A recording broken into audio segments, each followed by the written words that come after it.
ఎల్లకాలం చంద్రబాబు నాయుడు గారి పరిపాలన సాగదు. చంద్రబాబు నాయుడు గారి పరిపాలన త్వరలోనే వస్తుంది.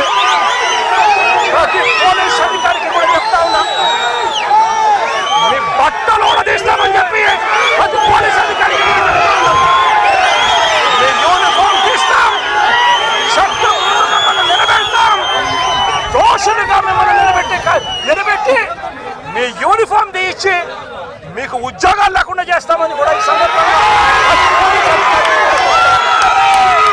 ఇప్పటికైనా చెప్తా ఉన్నా, ప్రతి పోలీస్ అధికారిలో కూడా మార్పు తెచ్చుకోండి.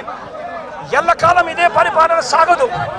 మీరు చేసిన ప్రతి పనికి కూడా వడ్డీతో సహా లెక్కేసి మిమ్మల్ని దోషులుగా నిలబెట్టి మీతో కక్కిచ్చే కార్యక్రమం ఖచ్చితంగా చేస్తామని చెప్పి కూడా ఈ సందర్భంగా ప్రతి పోలీస్ అధికారికి కూడా చెప్తా ఉన్నాం.